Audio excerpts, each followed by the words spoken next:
KXX야, 뭘 봐. 직위 해제 통보가 떨어진 바로 그 순간. 박상용의 입에서 터져나온 충격적인 그거네. 현장은 그야말로 초토화됐습니다. 지금 바로 확인해 보시겠습니다. 이건 정말 저는 좀 많이 화가 납니다.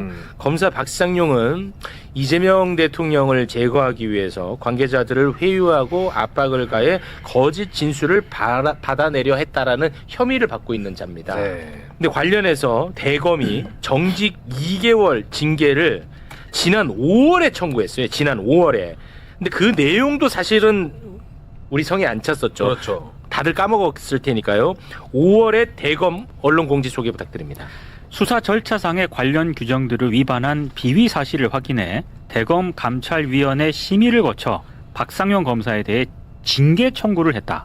박상용 검사가 다른 사건의 수사를 언급하며 부당하게 변호인을 통해 자백을 요구한 사실, 수용자를 소환 조사했음에도 수사 과정 확인서를 작성하지 않은 사실, 음식물 또는 접견 편의를 정당한 사유 없이 제공한 사실이 인정된다. 다만 관리 소홀로 술 반입 제공된 것을 방지하지 못한 점, 불필요한 참고인을 반복 소환한 점에 대해서는 대검 감찰위원회 의결 결과를 존중해 징계 청구를 하지 않았다. 예. 근데 여기 내용을 보면은 조작 수사와 관련된 건 다 빠져 있어요. 맞습니다. 그냥 싹 다 빠져 있어. 그러니까 이 정직 2개월은 너무 가볍지, 사실은. 그런데 이마저도 이게 5월입니다. 5월. 네. 지금 8월이야. 이게 이제 법무부 징계위원회에서 징계를 결정을 하면 법무부 장관이 대통령에게 제청하고 대통령이 의결하면 이제 징계하는 거야. 검사 하나 징계하는데 그렇게 복잡하고 까다로워. 근데 그마저도 5월인데 이제 8월에 돼서야 법무부 징계위원회에 박상용이를 이번에 불렀던 거야. 이제 이제서야. 부른 거예요? 그러면은 이제 결과가 나올 거 아니겠습니까? 혹시 네. 나오는 게 있나요? 지금 아니, 결과? 아직 뭐 보도는 없는데요. 네. 근데 다만 이게 법무부가 감찰위원회 출석하라고 지난 10일에 통보를 했어요. 근데 어제 나갔거든요. 네. 이것도 좀 이해가 안 가는 거고, 그리고 박상용 검사가 또 법무부가 감찰위원 5명을 새롭게 추가했다. 그래가지고 이게 결론 이미 짜맞추고 지금 나한테 지금 오라고 통보한 것 아니냐. 뭐 이렇게 또 반발을 하고 그런 있습니다. 얘기는 뭐 듣고 싶지도 않은데. 네. 아니 우리 봉지욱 기자님은 이런 걸 잘 참으시네. 근데 뭐 워낙에 강백신 검사도 지금 사직서를 내면서 네, 맞아요. 자기 10월 2일자로 퇴직하겠다고. 난 그런 사직서는 처음 봤어요. 지가 무슨 뭐 열사처럼 10월 2일에 나 사직하겠다고. 투사처럼 투사. 그러니까요. 근데 이 10월 2일 공소청 중수청 출범하는 날. 이 뭐 하는 짓이야. 그러니까 수사 아무리 그러니까 사건을 조작하고 증인을 회유하고 해도 이 검사들은 그냥 이렇게 살아요. 근데 저는 언론이 더 문제라고 보는 게 검사들이 저지른 이 범죄 혐의 뭐 디올백 덮은 거 다 나왔잖아요. 다 나왔잖아. 도이치모터스 덮은 거 나오고 근데 나왔잖아. 그 검사들 미국 유학 보내주고 맞아. 윤석열 명예훼손 사건 검사들 2명 보니까 미국 유학 가 있더라고. 와. 줄줄이 다 영전하고 대검 연구관 가고 뭐 너무 열. 그러니까 이게 굉장히 문제입니다. 문제인데 이거 좀 잘 보셔야 될 게 박상용이 안 하는 얘기가 뭐냐면 정직 2개월은 정성호 장관이 있는 법무부의 그 감찰위에서 내린 게 아니에요. 어제 간 게 법무부의 감찰위. 맞아. 어제 간 게. 어제가 법무부. 그 전에 대검. 지들끼리 있는 그 대검. 지들끼리. 검사들의 대검의 감찰위에서 정직 2개월을 요청한 거야. 이게 정상적인 일반 회사였으면은 이건 뭐 해임이죠. 사실. 당연하죠. 근데 검사들이니까 정직 2개월로 대폭 낮춰준 거고 뭐 연어의 술 파티도 못 넣지 않았느냐라고 주장을 하잖아요. 연어의 술 파티는 안 넣은 거죠. 왜냐면 100% 명확하게 입증이 안 되면 박상용이가 징계 받으면 징계 취소 소송할 거 아니에요. 소송. 네. 근데 윤석열처럼. 그것 때문에 그 트집 잡히기 싫으니까 일부러 안 넣은 거예요. 그게.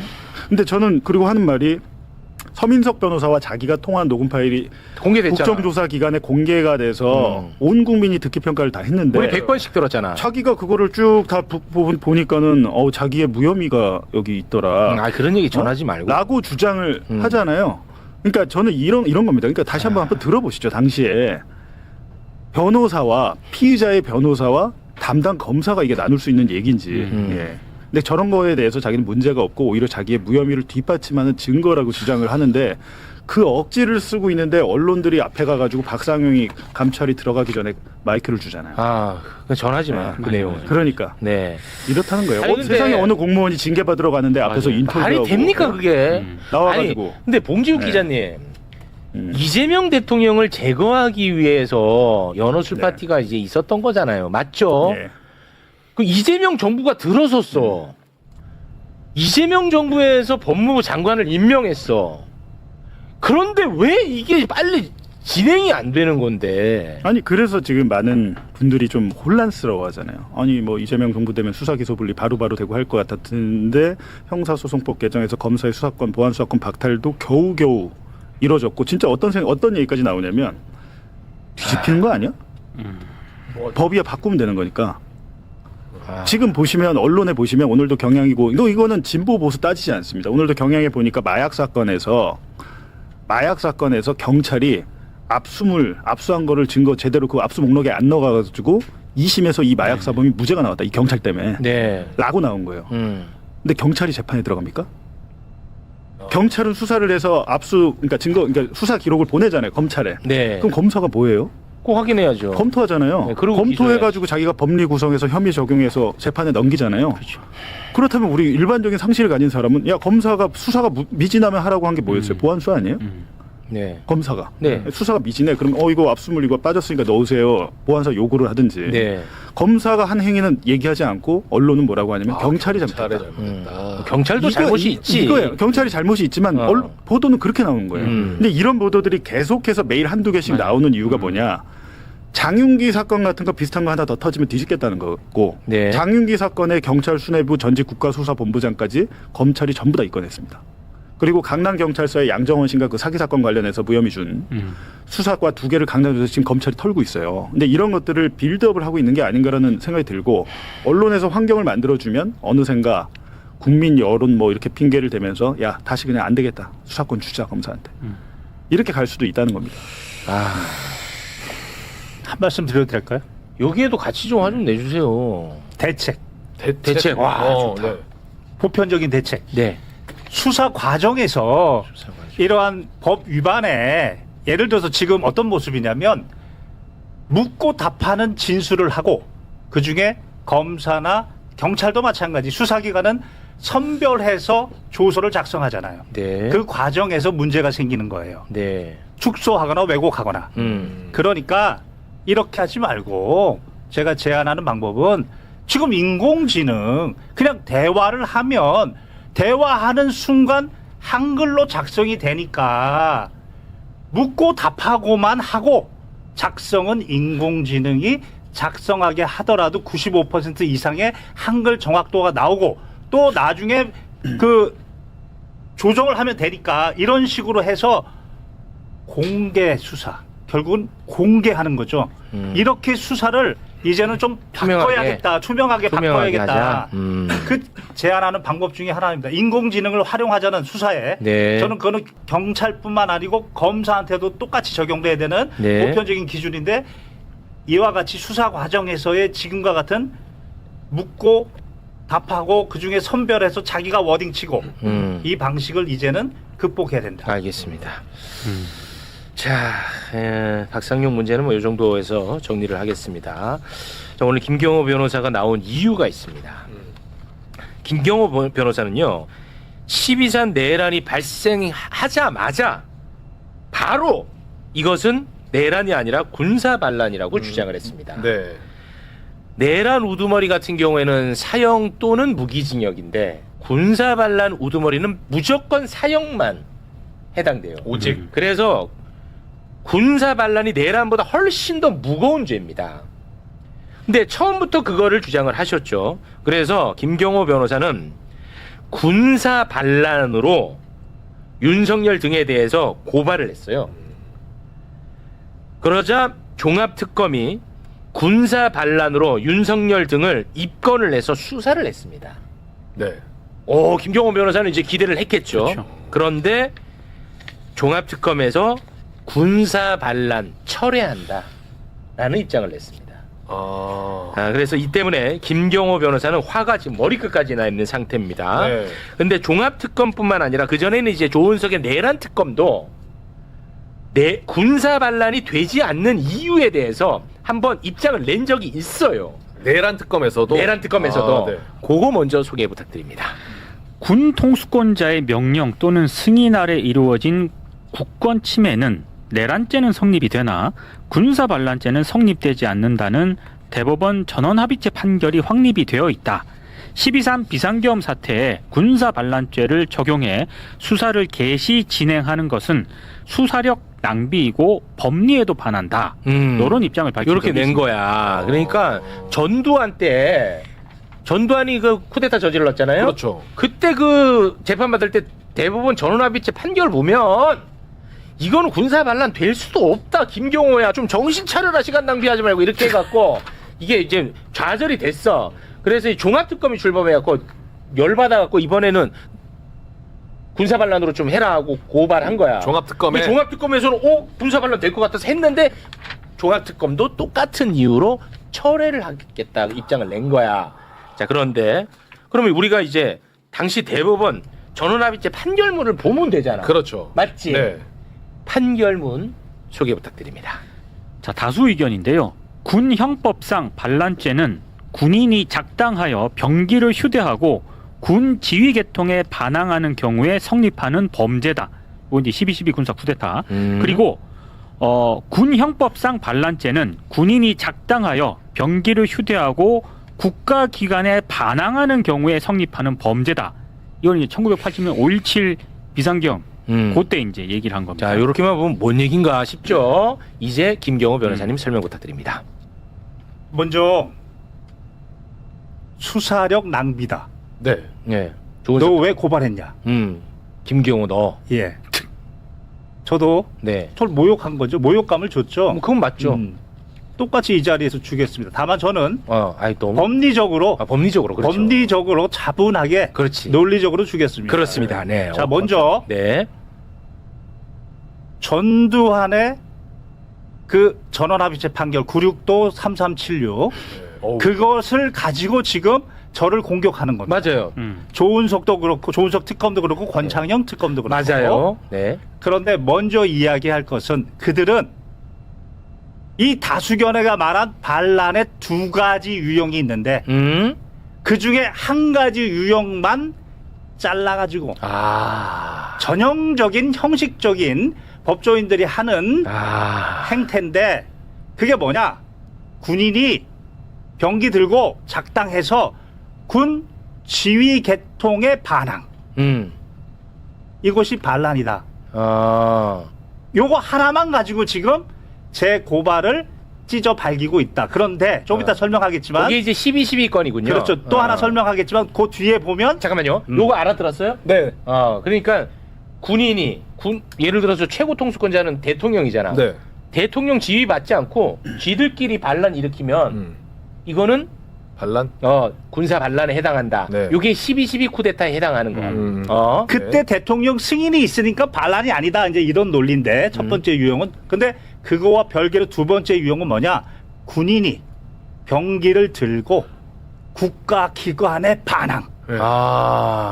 여기는 군 지휘 계통 승인 여부 필요 없어. 없고 국가기관 국회에 병기 들고 출동하면 반란이라고 명확하게 두 번째 유형을 줬는데 어떻게 해서 조은석 특검과 권창영 특검은 그렇게 잘 나가는 검사 출신 판사 출신이 두 번째 유형을 빼놓고 첫 번째 유형만 가지고 나를 이렇게 찢어 발기느냐. 진짜네. 제 첫 번째 문제 제기예요. 문제 제기야. 자, 알아들었어요? 네, 자, 알아들었어요. 그러면 대법원 전원합의체 판결문을 띄우고 우리 곽수산 씨가 설명 한번 해주세요. 자, 저 지금 수사력 낭비다라고 하는 거는 저 위에 것만 보면은 윤석열 승인 받고 갔으니까. 그렇지.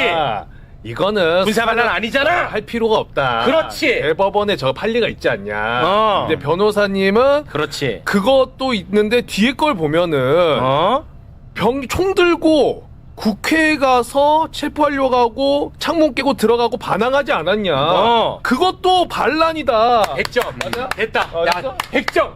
그렇지. 그래. 이렇게 해야 돼. 그래 같이 그 얘기하고 싶어서. 근데 나도 진짜 이제 열받네. 근데 이제 첫 번째 유형도 와. 첫 번째 유형도 두 가지의 반론이 있다. 와. 첫 번째 유형도 군 지휘권에 대한 반항도 대통령이 승인했으니까 반란이 아니다라고 하는 이 결론도 두 가지의 반론이 있다. 네. 첫 번째는 전두환은 그때 당시에 투스타 군인이고 이성 장군이고 대통령은 최규하. 국군 통수권자고 그러면 최규하는 그때 당시에 전두환의 이 반란에 같이 모의했느냐 참여한 사람이 아니라는 거예요. 모의도 안 했고 정상적인 대통령이에요. 다만 승인은 했지. 승인을 다 쫓아가서 강압을 준 거죠. 그렇지. 하라고. 강압을 줘서 한 거죠. 그러면 이번은 윤석열은 뭐냐 보는 거죠. 이번 윤석열 기가 막혀요. 이번 윤석열 국군 통수권자는 헌법재판소에서 파면을 당했는데 2025 헌나 8번으로 파면을 당했는데 그 이유가 국군 통수권자의 의무를 위반했다. 그래서 파면을 당한 거예요. 그러면 국군 통수권자로서의 위법한 짓거리인데 이 위법한 승인을 하면 본인의 반란이 성립하지 않는다 이런 결론에 이르게 되는 거예요. 이해하실 수 있나요? 네. 최규하는 전두환의 반란과 별도의 대통령이었고 강압을 받아서 사실상 강압을 받. 이용은 그때 당시 소수 의견이 그렇게 이야기해서 나중에 대법원 장관이 됐잖아요. 네. 이 경우는 윤석열은 그냥 거기 속에서 지시한 사람이에요. 국군 통수권자의 의무를 위반했기 때문에 파면된 사람이에요. 근데 그 위법한 승인이 오히려 자신의 군사 반란을 성립 못하게 한다? 이런 상식이 어디 있느냐고요. 네. 그 이야기를 먼저 할 수 있는 거고 첫 번째. 네. 두 번째는 거기까지 갈 필요도 없어. 근데. 예, 두 번째는 네. 모든 전투부대는 합참의장의 승인이 있어야 돼요. 합참의장. 예, 국군조직법 9조 1항.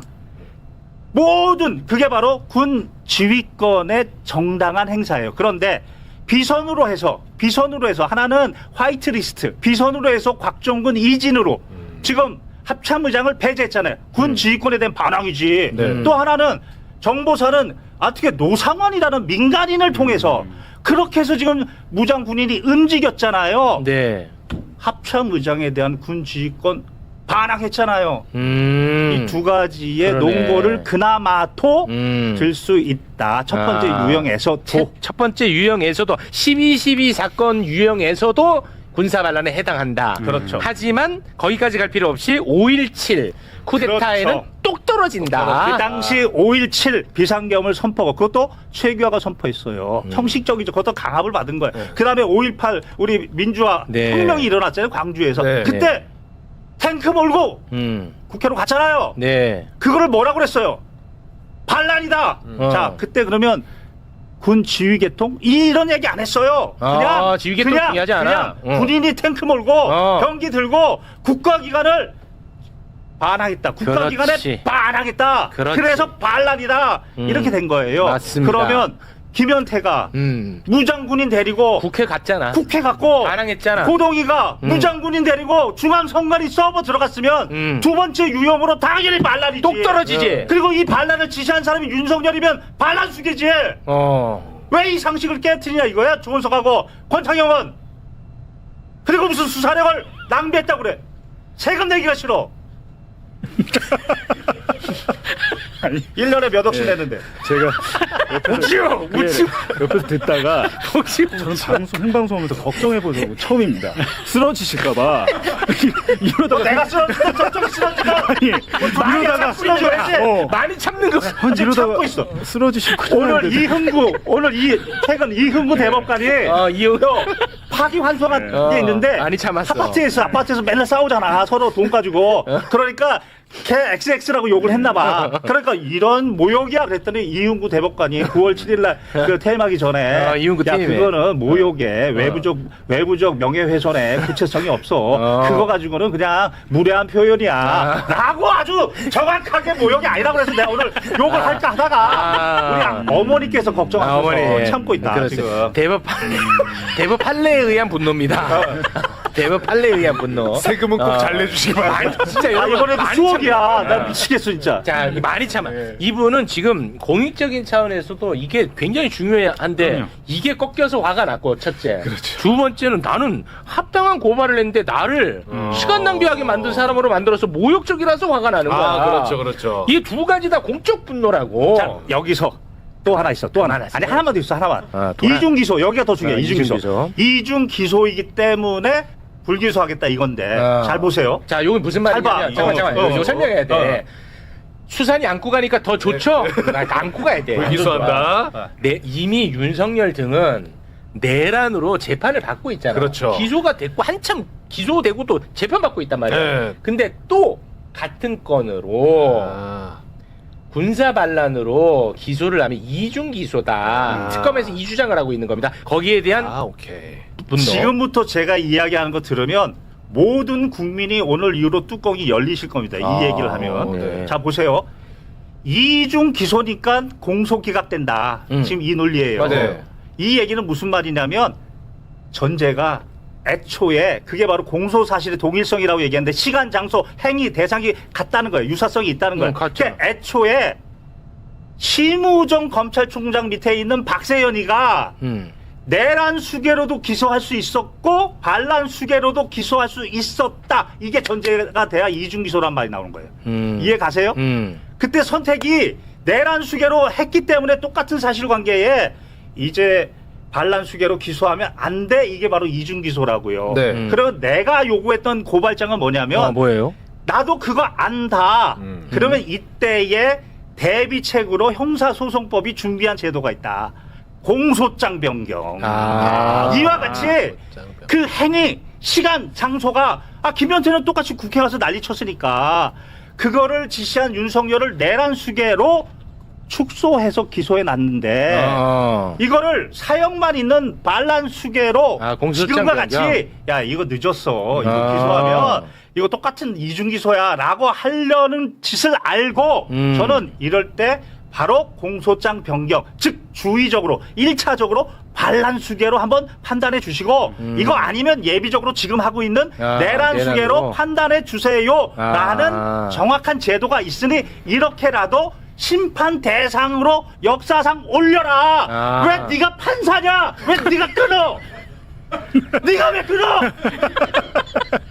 판사한테 올려줘야지. 저는 그 얘기를 한 거예요. 깜짝 놀랐네.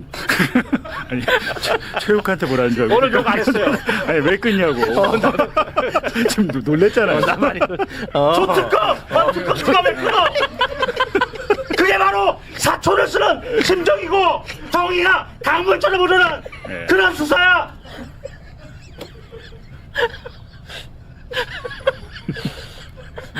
이 얘기를 하고 싶어서 대전에서 왔습니다. 이거 뭐야, 진짜 근데 뭐 내가 쓰러지든 아니. 당신들이 쓰러지든 타당한 얘기야. 어떻게 이재명 국민 주권 정부에서 이런 일이 어떻게 있을 수 있냐고. 근데 이게 뭐 행정부 일은 아니니까 이건 이제 특검 일이니까 그거는 조금 가려서 얘기하겠습니다. 네.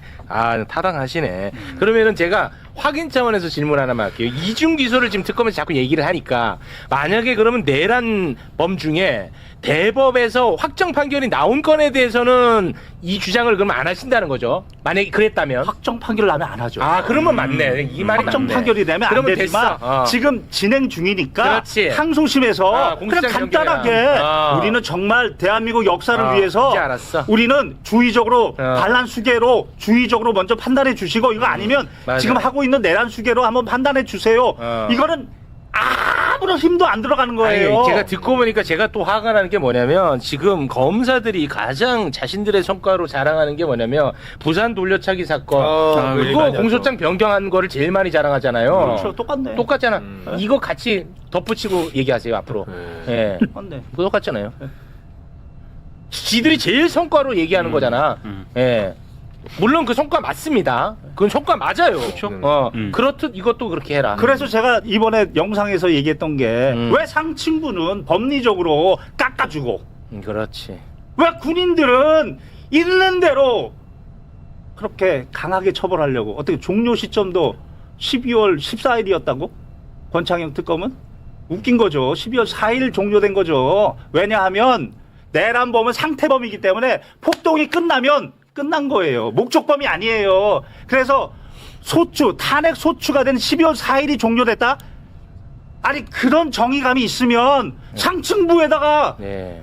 반란 수개로 되든 안 되든 알겠습니다. 해야지. 여기다 이중기소라고 얘기를 하는. 요 분노는 또 이제 다른 건이라 못 알아들었을 거예요. 네. 네, 요거는 이제 또 시간 걸리니까 네. 이것도 다른 얘기였는데 알겠습니다. 근데 어쨌든 종합특검에서 반란죄로 굉장히 오래 수사를 하다가 이렇게 됐는데 문제는 정작 그러니까 이거를 하느라고 다른 것들을 많이 못했잖아요. 이제 그 중에 하나가 이제 한동훈 등 그 12월 4일에 당정대 회의 멤버들 수사를 못했고 제일 이해가 안 되는 거는 참고인으로 2번 불렀는데 불출석 사유서도 안 내고 그냥 안 나갔잖아요. 그저께 안 나갔잖아요. 결국 안 나갔고 안 나갔는데 저는 안 나갔는데 그 다음에 다음에 못 부른다고 끝나는 사건은 처음 봤습니다. 아니 그래, 아니 네. 이것도 시간 없었는데 아니 한동훈이가 안 나갔어. 네. 그때 우리 봉지욱 기자가 나와갖고 요건 뭐 3번 그렇죠.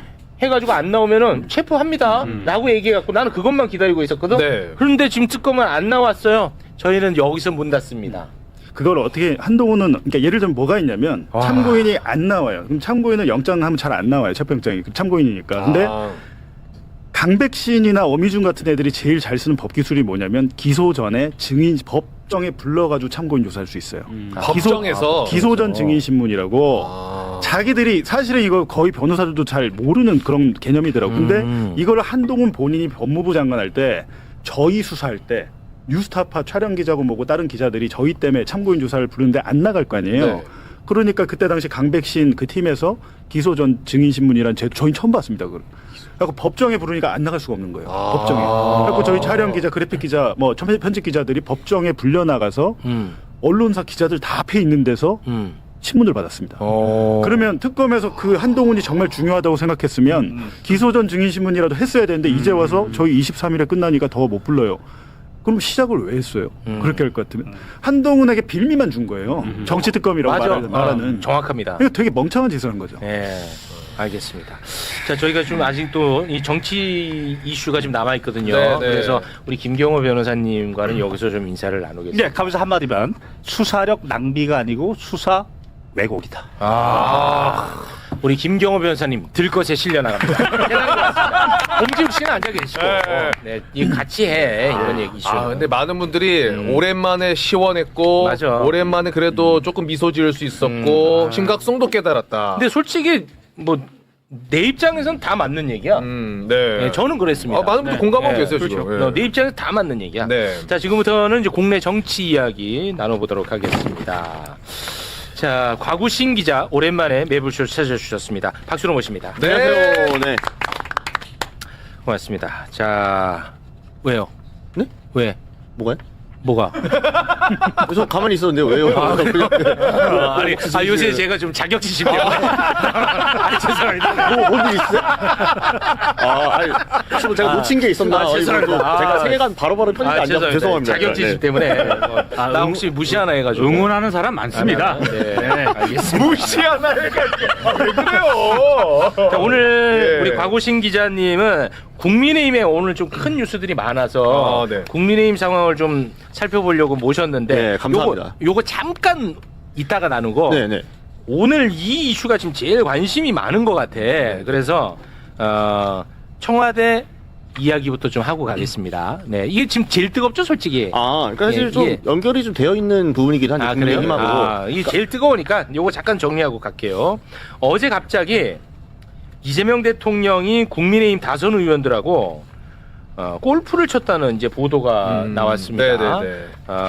거기서 이제 같이 골프를 쳤던 사람 중에 한 명이 김태우 의원입니다. 김태우. 예, 김태우 의원이 그 골프장에서 이재명 대통령으로부터 들었다는 이야기가 이제 보도가 됐는데 소개 부탁드립니다. 네, 이재명 대통령은 분권형 권력 구조 개헌 문제와 관련해서 내 임기를 단축해서라도 나는 개헌을 해야 된다고 생각한다. 이렇게 얘기를 했다고 김태우 의원이 연합뉴스와 인터뷰에서 일단 밝혔습니다. 그 밖에도 뭐 같이 골프 친 분들이 많이 있는 것 같던데요. 뭐 일단 주호영 그 국민의힘 의원하고요, 박덕흠 의원 있지 않습니까? 박덕흠 의원. 예. 국회부의장. 그런 의원들하고 했었고, 그리고 2번 정도 이제 골프를 치신 것 같아요. 그러니까 각각 이게 지난달 초에는 김태우 의원을 비롯해가지고 이제 강훈식 비서실장도 함께 이제 포함을 해가지고 이제 골프를 쳤었고. 그리고 그 전에도 한번 이제 골프를 비공개로 친 것으로 일단 보도상 그렇게 되고 있습니다. 네, 조정식 의장도 함께 했습니다. 한 걸로 예. 보도상으로 지금 나오고 그리고 있는데. 그 전임 국회의장 우원식 국회의장한테도 흔히 말해서 이제 제안을 했는데 우원식 국회의장 같은 경우에는 골프를 치지 않아 가지고 본인이 고사를 했다 이런 보도까지 있습니다. 아, 게이트볼 치시나요? 네, 유머 하나 들어가라. 야, 너무 팍팍하잖아 인생이. 네. 야, 요새 지금 슬럼프잖아. 너 보는 거야. 그래서 네. 게이트볼은 좀 너무 죄송합니다. 네. 탁구로 가시지. 예. 이제 그와 관련해 가지고 청와대 관계자가 오늘 개헌과 관련해서 입장을 냈어요. 예, 그것이 지금 이제 오늘 가장 큰 뉴스니까 소개 부탁드립니다. 네, 국회의 권한이 강화된 4년 중임 대통령제가 국민적 수용성이 가장 높다고 생각한다. 제왕적 대통령제가 가진 문제성에 대해 공감하고 있다. 제왕적 대통령제의 한계를 중임 대통령제로 보완하겠다는 것이기 때문에 내각제는 아니다. 그리고 분권형 대통령제 등을 특정 지칭한 것이 아니다. 이에 개헌은 합의 추진이 필요하다라는 게 대통령의 원칙이며 여러 번 밝힌 바 있기에 다시 한번 이 부분에 관한 원칙을 확인드린다. 네. 이런 입장을 밝혔습니다. 자, 곽우신 기자님. 네.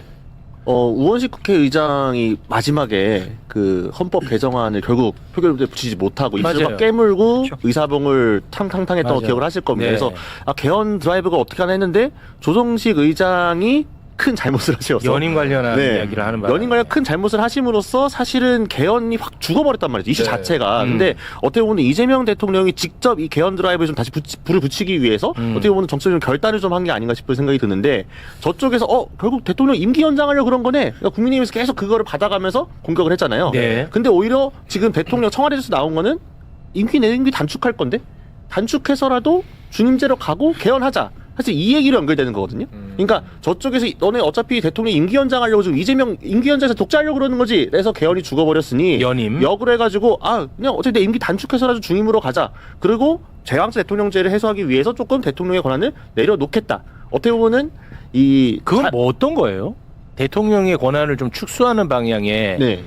4년 중임제는 4년 중임제는 아는데 네, 네. 대통령의 권한을 축소하는 건 뭐예요? 그러니까 이거 어떻게 보면 좀 이제 구체적인 안이 나와야 가능한 건데 지금 이제 어떻게 보면 상상해 볼 수 있는 거는 네네. 지금 대통령만이 가지고 있는 고유 권한 중에 몇 가지가 있어요. 예를 들어 우리나라의 사명권이라든가 아니면 거부권 이런 거 있죠. 네네. 그러니까 거부권 같은 것도 입법권에 맞대응해갖고 행정부 수장이 쓸 수 있는 이제 일종의 카운터 카드인 건데 네네. 사실 거부권이라는 것도 윤석열이 너무 남용된 측면도 있고 그렇죠. 이게 대통령의 소위 말하는 제왕적 권한인데 입법부가 다수가 국민 뜻을 결정한 건데 일방적으로 대통령이 거부하는 게 말이 되느냐 이런 지적이 사실은 있어 왔습니다. 그러니까 예를 들면 이런 것들에 좀 규정을 강화시킨다라든가 아니면 거부권 자체를 축소시키다 이런 식의 예를 들면? 네, 예를 들면 그러니까 그런 식으로 지금 대통령의 행정부 수단을 갖고 있는 권한들 중에서 일부를 좀 떼어서 뭐 총리한테 주던가 아니면 축소를 시키든가 입법부에 더 주든가 이런 식으로 해보겠다라는 큰 틀이 있는 건데 잘 아시는 것처럼 개헌은 아무리 싫어도 국민의힘에서 일부가 동참해주지 않으면 불가능한 상황입니다. 그러니까 여기에 전현직 국회의장단을 먼저 만남으로써 이게 사실은 명분이 괜찮죠. 현직도 만나고 전직도 만나고 야당도 있는데 선수도 높고 나름 당에서 원로급이야. 그러니까 대우도 해주면서 만나면서 얘기도 좀 들어주고 그러니까 이분들도 만나가지고 대구 경북 통합 이거 빨리 해야 되는데 얘기도 하니까 좀 듣고 또 이분들이 당에 돌아가서도 대통령이랑 골프 같이 치면서 얘기 좀 했는데 뭐 좀 이런 거도 우리가 받을만하지 않냐 이런 여론을 받는데도 도움이 좀 되겠죠. 여러 가지 좀 고려했을 때 죽었던 개헌 이슈에 불을 붙이기는 상당히 좀 적절한 메시지가 아니었느냐. 이거는 조금 약간 표현을 조금 조정할 필요가 있는 게 조정식 의장 때문에 개헌 이슈가 죽었는데 그거를 살리기 위함이라고 얘기하는 거는 이 선후 관계가 바뀐 것 같은데 조정식 의장의 그 발언보다 이 골프가 더 먼저 아니에요? 맞아요. 그러니까 제가 말씀드리는 거는 이게 지금 나오면서 청와대가 부연해주잖아요.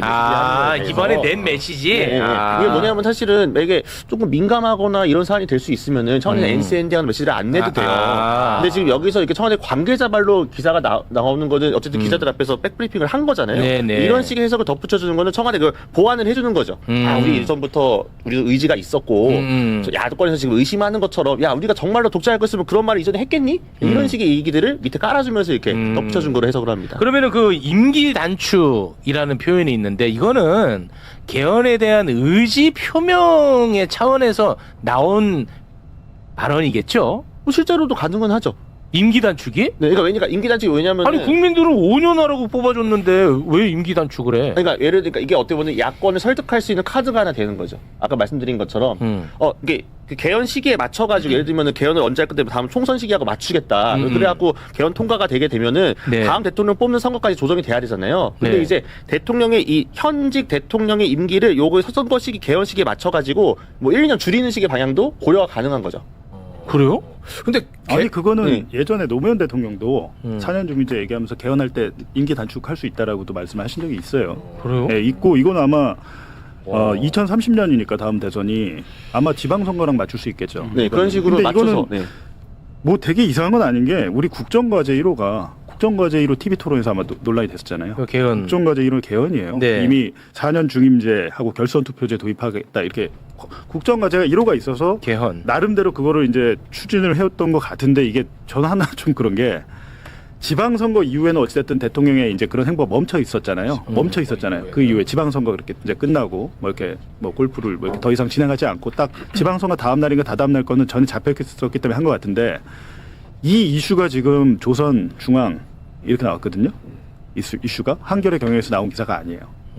근데 이게 조선중앙에 나왔을 때 기사를 보면 소스가 김태우 의원은 그냥 김태우 의원으로 나오고 중앙 같은 경우 소스가 없던데 보니까 여당 관계자 이렇게 나오는데 이게 국민의힘 소스로 나왔단 말이에요. 지금 전당대회가 이제 거의 막바지에 이르고 있는데 네. 이게 나와가지고 사실은 전당대회에 어떻게 보면 뜨거운 감자가 돼버린 거예요. 지금 굉장히 이거에 대해서 이게 전당대회 이슈가 됐어요? 전당대회 이슈가 될 수밖에 없는 게 당원들 입장에서는 이게 지금 말이 되는 얘기냐라고 해서 이게 지금 이 시국에 그러니까 전에 있었던 일이 지금 기사화됨으로 인해서 지금 전당대회에 영향을 제가 볼 땐 굉장히 크게 미치고 있는 것 같거든요. 제가 볼 땐 뭐 사람마다 생각은 다르겠지만 그래서 내가 아까 네. 그걸 좀 예민하게 반응한 거예요. 이게 이번에 골프 친 게 아니야. 조정식 의장 발언 이후에 골프 친 게 아니야. 전에 골프를 이거는 쳤었고. 그래서 그렇죠. 옛날 이슈인 거예요. 우리가 몰랐을 뿐이지. 그래서 나는 그 얘기를 했던 그래서 건데. 이게 그렇게 해서 기사화가 돼서 나옴으로 인해서 이걸 가지고 또 사실은 당 내부에서 분열이 되는 거죠. 분열의 소재가 될 수. 분열이 돼 이걸로? 지금 댓글 보세요. 못 봐. 대통령이 그 야당 사람들이랑 중진들이랑 골프를 치는 게 맞냐부터 시작하고 아니, 비난과 비판도 많이 있고 소통하는 거지. 한편으로는 또 소통하는 것도 필요하다는 것도 네. 있는데 이게 또 하나의 소재, 재료가 돼버린 거예요. 나옴으로 인해서. 그래서 저는 이게 이 시점에 나온다고 기사가? 저는 이거 기자들 꽤 먼저 알고 있었을 거라고 생각하거든요. 이게 지금 예전에 있었던 일이 지금 갑자기 기사가 나올 때는 한번 생각을 해봐야 되고 김태우 의원은 보니까 조선일보와 적극적으로 전화 인터뷰를 했더라고요. 네. 그러니까 봉지욱 기자님이 보시기에는 이게 전당대회를 앞두고 있는 상황에서 흔들려고. 민주당 내부의 분열을 더 촉발시키는 쪽으로. 저는 그렇게 그럼 보고 아니 있다고 그러면 안 생각하는데. 흔들리면 네. 돼. 뭘 흔들려? 게이트불 얘기하고 뭐 그냥 이렇게 하면 돼. 네? 흔들리지 마십시오, 여러분. 뭘 흔들려? 흔들릴 필요 없습니다. 네. 알겠습니다. 요 이슈가 오늘 상당히 뜨거워가지고. 근데 나는 그 얘기는 좀 안 나오면 안 되나? 연임을 위한 개헌이라고 자꾸 얘기를 하잖아요, 야당에서. 네. 근데 그거는 청와대에서 명확하게 입장을 반복적으로 냈잖아. 아니라고. 그거는 그러면 언론에서도 좀 가르마 타줘야 되는 거 아니에요? 사실은 이미 불가능하고 팩트체크 되어 있는 기자들도 있고요. 그러니까 이재명 대통령이 그러지 않겠지만 설사 만약에 본인이 임기를 해가지고 연임을 하고 싶어도 지금 헌법체계에서 불가능하게 이미 정리가 됐어요. 그건 예전부터 이미 헌법학자들 사이에서 논쟁이 좀 있었고 논문으로 나와 있습니다. 그러니까 주요 해석 자체는 그 조항을 이번에 개헌에 같이 바꾼다고 하더라도 그게 소급으로 할 수가 없다라는 게 대체적인 주류 해석이에요. 그러니까 원래 안 되는 거라는 게 이미 한참 정리가 되어 있던 거고. 그러면 그 자꾸 논란의 영역으로 두지 말고 언론이 그걸 정리를 해줘야 돼. 이게 사실 보도가 없는 건 아닌데 이게 잘 아시겠지만 선동은 한 줄도 쉬워요. 이재명 대통령이 연임하려고 저거 독재하려고 하는 거야. 근데 그걸 반박하기 위해서 저희 헌법책에서 그건 불가능하고요. 몇 주에 그 항을 바꾼다고 하더라도 그게 개헌이 그렇게 아닙니다. 이러지잖아요. 근데 이미 국민의힘에서는 여권의 브레이크를 걸기 위한 전선을 침에 있어서 이거 이렇게 하고 하기는 우리 지지자들이 으쌰으쌰 하겠는데 하니까 하다못해 조금 그러니까 지금 그런 이슈 때문에 흔들리는 게 뭐냐면은 영남권에 있는 연성 지지층 있잖아요. 그러니까 원래 민주당을 전통적으로 지지했던 사람들이 아니었는데 대통령 이재명은 그래도 일은 좀 잘하지 않나 싶었던 그런 분들 같은 경우에는 뭐야 우리가 좀 잘한다 생각했는데 역시 그래서 민주당 대통령 저희 독재하려고 그러는 거 아니야? 이런 식의 이것들에 훨씬 쉽게 감화되고 빠져드는 거죠. 근데 너무 반복적으로 청와대에서 입장을 냈거든요. 이미 냈죠 여러 번. 네. 그거 아니라고. 아니 근데 순기능도 있네요. 아니라는 점이 김태호 의원의 입으로 확인됐네요. 김태호 이미 이런 논란이 있기 전에 만나서 그게 말이 되는 얘기냐고. 사적인 공간에서조차 사적인 그리고 본인의 임기 단축까지 직접 언급을 그러니까. 했다는 거잖아요. 맞아. 순기능 하나 그게 있네요. 그렇습니다. 뭘 내가 물타기 합니까, 여러분? 있는 그대로 말씀드리는. 제가 뭐 좀 문제되는 발언이 있었습니까? 기자님 봤을 때? 그게 아니라 너무 자기 검열을 하는데 그냥. 아니, 난 자기 검열합니다. 네. 아까 보니까 뭐 오늘 몇 개 더 남아 있나요? 마지막에 제가 그 순봉 그 이영훈 목사 관련해서 아까 김준영 의원 나왔더라고. 네. 이진숙까지만 할게요. 네, 그거 하시죠. 요거는 이제 이슈가 크니까 이진숙. 이진숙이가 이 정말 심각한데 5.18 민주화 운동의 재조명이라는 제목으로 국회에서 토론회를 이진숙이가 주최했거든요. 네. 근데 이곳에서 정말 그 쓰레기 발언들이 너무 많이 나왔어요. 일부만 저희가 영상으로 준비했는데 잠깐 좀 보겠습니다. 46년 전인 1980년 5월에 광주에서 있었던 그 열흘간의 소요 사태입니다. 소요 사태와 전두환 대통령의 부국과 민주정치 연착륙입니다. 5.18에 무조건 굴복하고 무릎 꿇는 자세부터 버리고 5.18 참배도 저는 재검토해야 한다고 생각합니다. 박수 나오고.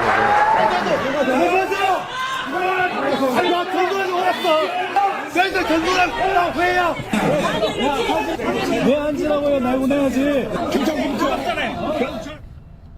저기에 그 전두환이 비서실장까지 와 있었다고 하던데. 12.12 군사 쿠데타 주역 가운데 한 명이죠. 허화평.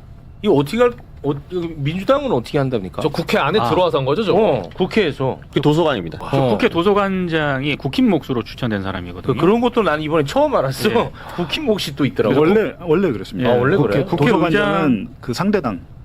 도서관장은 그렇게 나눠 먹기. 국회의장 쪽에서 그 이 행사를 좀 자제해 줄 것을 요청을 했었는데 그대로 강행을 했더라고요, 보니까. 국회 도서관장이. 네. 이게 민주당이 이거 제명시켜야 될 것 같은데. 제명을 시키겠다라고 네. 일단 입장은 밝혔습니다. 네. 그럼 이제 국회 차원에서 논의가 될 것 같긴 한데. 근데 국회 윤리위 안 꾸려지죠. 그러니까 윤리위가 지금 안 됐잖아. 꾸려졌거든요. 이거 어떻게 된답니까? 너무 심한데 이거는. 이게 그냥 제가 이 당을 출입하면서 되게 몇 년 전에 기시감이 들더라고요. 기억하시겠지만 2019년 때 지만원 씨가 네. 똑같이 그때 자유한국당이었거든요. 당이 그게 이름이. 엄청 유명한. 그때도 그분을 모셔갖고 국회에서 토론회를 한다고 해요. 그때 이제 뭐 김진태, 뭐 이종명 그런 의원들 와갖고 축사도 뭐 하고 이제 영상로도 남겨 추천도 하고 했었거든요. 그때도 이제 5.18 북한군 개입설 이런 거 얘기하면서 유공자 명단 공개를 이런 식으로 막 마타도를 해가지고 당연히 좀 난리가 난 적이 있어요. 사실 어떻게 보면은 지금 국민의힘이 얼마나 망가졌느냐 그때를 거의 회귀한 정도로 돌아갔다 자유한국당 시절로. 왜냐하면은 이게 물론 이 당이 여전히 문제가 많지만 중간에 미래통합당 시절 거치고 이제 김종인 위원장 시기 이럴 때 한번 정리를 했단 말이에요. 그러니까 내심 너네가 그렇게 생각하더라도 공개적으로 그 말하면 안 돼. 김종인이가 사과까지 했죠. 그래서 가서 직접 가서 참배도 하고 무릎도 꿇고 인정하고 5.18 헌법전문 싣는 거 어쨌든 명목적으로 우리 동의한다라는 걸 당론으로 정해준 상태이고 한데 지금 저 토론에 나오는 게 뭡니까? 그 참배 다시 생각해야 된다. 왜 5.18 무릎 꿇느냐라는 이야기를 말라. 전 당협변제 공개적으로 하고 있잖아요. 근데 이게 당에서도 사실은 국민의힘이 엄청 말리려고 했어요. 그러니까 정점식 원내대표도 토론회 하지 마라. 이진숙한테 네. 연락을 해가지고 원내 지도부에서 이거 좀 하면 안 될 것 같은데? 근데 이진숙은 강행을 한 거예요. 그래서 그나마 국민의힘이 한 게 뭐냐면 현역 의원 아무도 가지 마라. 라고 해서 의원들이 이제 그 축사는 하러 아무도 안 간 거예요. 대신에 이제 그 뭐 미디어 대변인이나 이런 사람들이 가가지고 같이 하는 거죠. 근데 그러니까 이게 어떻게 보면 일종의 꼬리 자르기다. 네. 우리는 명분이 있다. 그러니까 기자들이 물어봐요. 당에서 이거 책임져야 되는 거 아니냐? 근데 우리 만류를 했는데 의원의 개인 그걸 우리가 어떻게 강제로 금지할 수 있는 수단도 없고, 그 당의 입장은 아닙니다. 이런 정도만 그냥 빠져나가려고 하는 거죠. 진짜 심각합니다, 정말. 네. 근데 이진숙이 이런 거를 예측을 안 하고 했을까라는 생각이 들잖아요. 제가 볼 때는 의도적으로 했다라고 보이고. 이렇게 되면 이진숙은 장동혁이 말리는 행위마저 하는 사람이 되는 거잖아요. 장동혁은 제가 볼 때 이제 예를 들면 극우 뭐 부정선거 옹호하고 극우 세력, 태극기 세력과 뭐 이쪽의 지지를 받는 게 장동혁이라고 하면 이진숙은 어제부로 해서 장동혁보다 더 오른쪽으로 간 겁니다. 초극우가 된 거예요. 그러니까 제가 어떤 생각이 드냐면 이 사람이 이 행동을 왜 했을까라는 단순하게 그게 벌어진 일도 문제지만 노렸다라고 저는 생각이 들고 장동혁의 지분까지 그냥 삼켜가지고 그쪽에서 자기가 그러니까 우뚝 서려고 하는 게 아닌가라는 생각도 들거든요. 처참하다. 그러니까 약간 일종의 전략적인 공작 같이. 네, 처참합니다. 자, 오늘 뭐 다른 재밌는 얘기도 좀 많이 있는데 우리 또 봉지욱 기자가 뭐 하려고 자꾸 꼼지락거리는 것 같아서. 아니, 꼼지락거리는 건 아니고 저도 며칠 전에 손현보 목사 트럼프 만났을 때 재방송 매봉쇼에서 얘기를 한 적이 있어요. 전에 김민석 총리도 올해 3월인가 트럼프 대통령 만났을 때 그 얘기 왜 또 하시죠? 그거와 관련해서 여의도 순복음교회 홍보국에서 제가 이거는 그 이번에 뭐야? 나온 자료가 아니고 제가 순복음 측에 연락해서 물어봤습니다.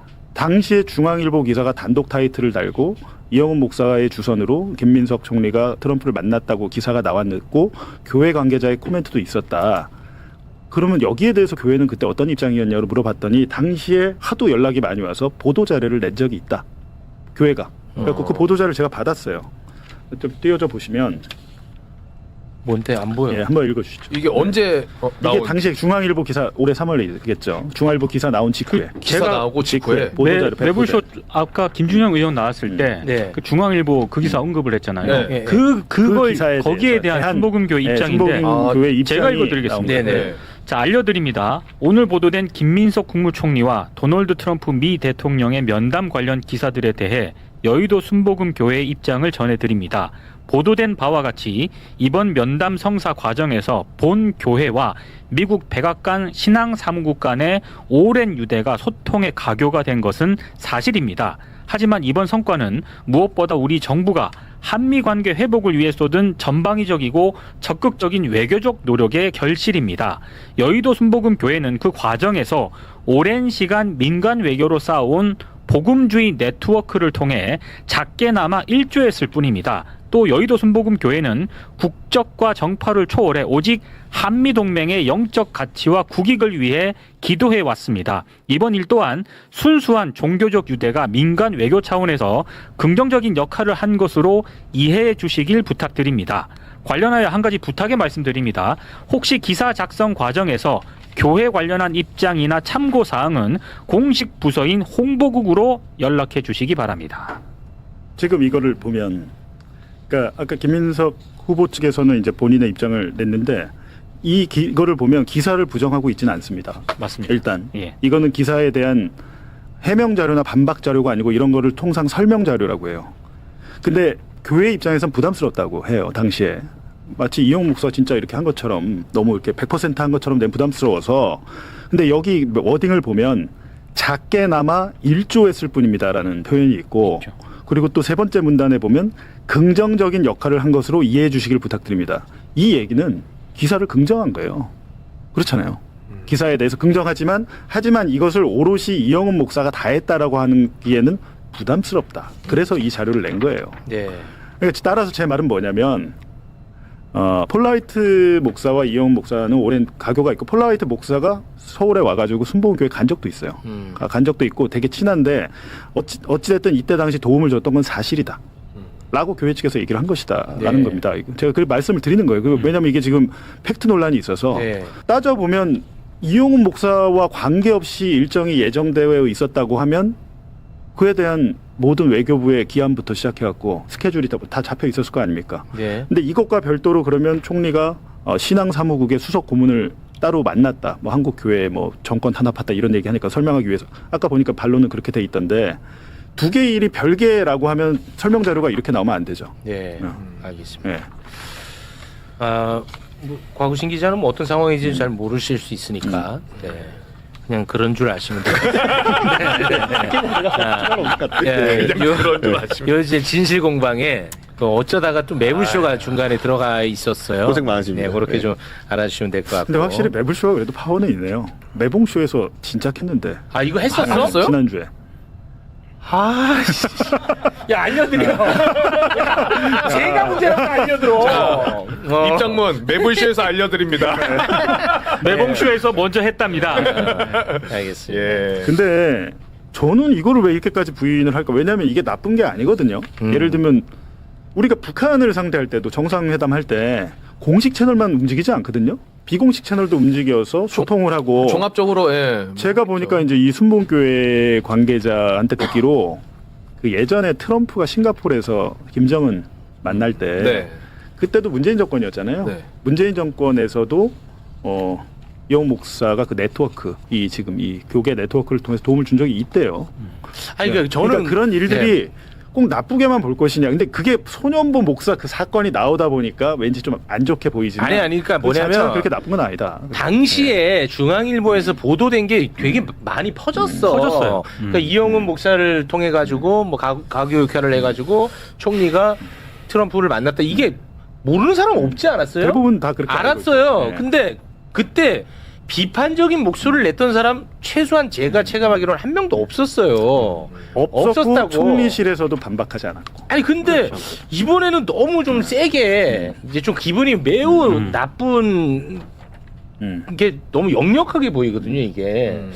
그래서 그거는 뭐 저는 잘 모르겠어요. 아무튼 아니 그러니까 제 말이 그게 네. 그렇게 그때도 비판받았던 일도 아니고 예, 비판받지 그리고 않았습니다. 아주 잘못했다 뭐라 하기도 그런데 본인이 그렇게 하시면 오히려 몰랐던 사람 지금 알게 됐잖아요. 몰랐던 사람도 알게 되는 게 있지 않느냐. 근데 보면 그냥 민간 외교 채널을 통해서 이렇게 잘 성사된 거고 잘한 거다라고 되는 거죠. 네.